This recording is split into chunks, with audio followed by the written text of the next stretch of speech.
Bonjour à tous, bienvenue dans cette nouvelle vidéo. Aujourd'hui, un peu de pratique avec deux exercices simples. Donc, nous avons vu les boucles for et nous avons vu comment parcourir un tableau avec une boucle for. Donc, en fait, la programmation, c'est très très simple. On n'apprend pas en retenant, on apprend en pratiquant. D'ailleurs, c'est en codant qu'on devient coderon.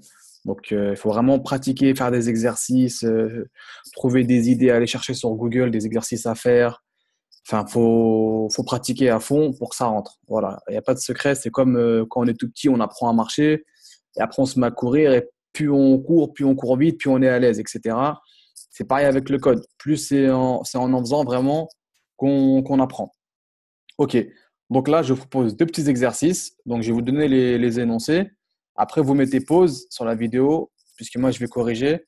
Et une fois que vous avez fini, vous regardez la correction. Et puis, dans les commentaires, vous demandez plus d'explications ou vous essayez d'échanger avec les autres, voir ce qui ne va pas. Donc, le premier exercice, il est très, très simple, entre guillemets. C'est jamais simple, un exercice. C'est d'écrire la table de 3 avec une boucle for. Donc, concrètement, lorsque je vais lancer mon programme, il faut qu'ici, j'affiche la table de 3. La table de 3, c'est 3, 6, 9, 12, 15, etc. jusqu'à 30.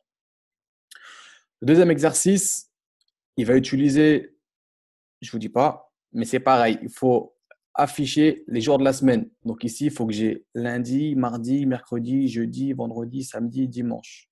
Voilà. Donc, je vous laisse mettre pause et moi, je vais tout de suite corriger. Donc, j'imagine que vous avez mis pause, que vous avez bossé pendant super longtemps. Et là, je vous donne ma solution. Il y a forcément d'autres solutions en programmation. Il y a plein de solutions. Il faut essayer de trouver la plus optimisée. Mais il y a beaucoup de solutions. Et d'ailleurs, c'est pour ça que c'est bien de programmer. Ça permet aussi d'échanger, de confronter. Et on tombe toujours sur, entre guillemets, meilleur que vous ou sur une manière de faire que vous n'avez pas vue.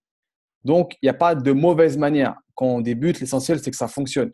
Quand vous allez progresser, faire des programmes plus élevés, là, vous chercherez à optimiser.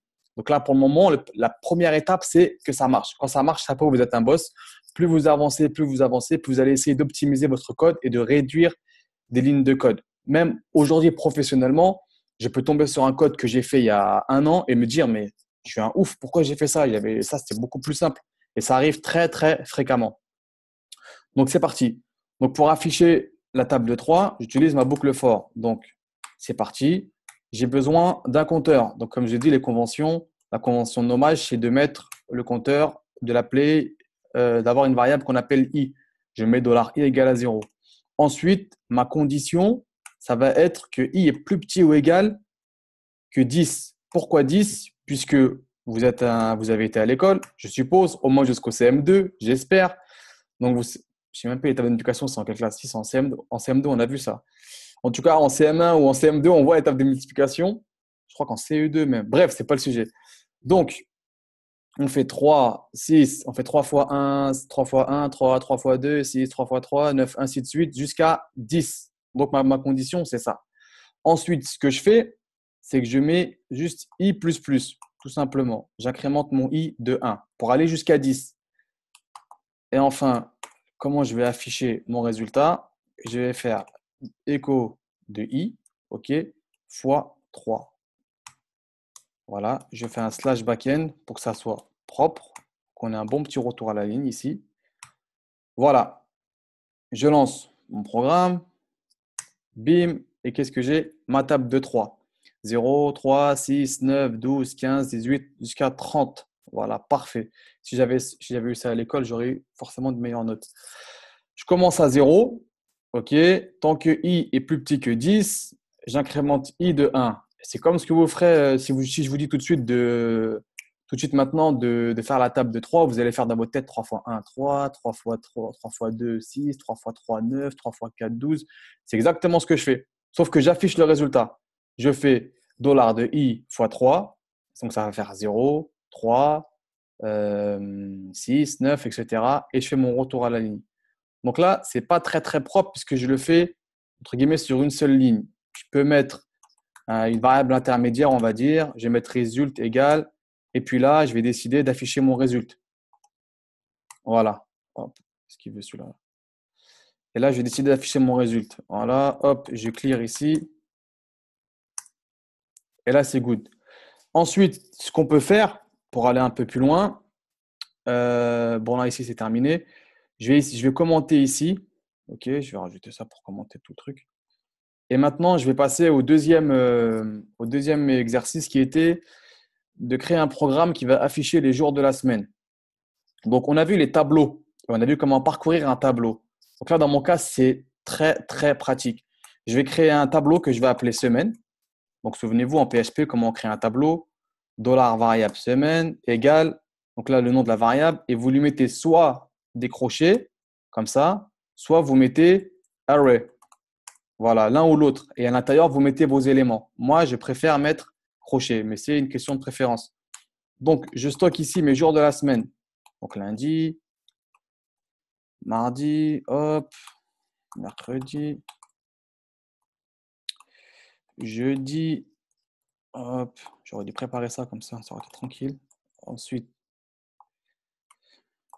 vendredi, samedi et puis dimanche. Voilà. Là, j'ai mon tableau qui est prêt. J'ai un tableau de jours de la semaine. Je vais essayer de réduire. Comment est-ce que je fais pour parcourir un tableau? Souvenez-vous, je fais avec une boucle for. Donc, pareil, for i, for $de i égale à 0. Je commence à 0, point virgule. La condition, tant que i est plus petit que mon nombre d'éléments de mon tableau. Donc ici, j'en ai 1, 2, 3, 4, 5, 6, 7. OK.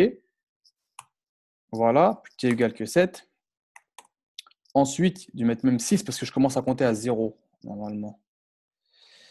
Ensuite, ici, j'incrémente mon i de 1. Voilà, i++. Donc, rappelez-vous, je peux faire i++ ou i plus égale 1. C'est la même chose. Moi, je préfère faire i++. Et à l'intérieur, je vais afficher mon tableau. Donc, je fais écho de mon tableau et j'affiche l'index courant. J'affiche i. Donc, i va augmenter de 1. Donc, au début, de 1 en 1, ça va être semaine crochet 0 lundi, semaine crochet 1, semaine crochet 2, etc., etc. Et ça va me permettre d'accéder à mes différents éléments de mon tableau. Donc, moi, je suis quelqu'un de propre. J'aime bien faire les choses lisibles. Point virgule, slash backend. Je vide ma console. Voilà. Et là, j'ai mes jours de la semaine. Voilà comment est-ce qu'on peut parcourir un tableau en utilisant la boucle for. Si vous y êtes arrivé, chapeau. Si vous n'y êtes pas arrivé, essayez de revoir la correction, essayez de revoir, d'avoir plus de ressources sur les boucles for et d'appuyer sur les points qui vous ont fait défaut. Mais vraiment, il faut pratiquer. Le code, ce n'est pas en voyant des vidéos et en ne pratiquant pas qu'on apprend. Voilà. Merci de m'avoir suivi. Je vous dis à très bientôt pour une nouvelle vidéo et à très bientôt.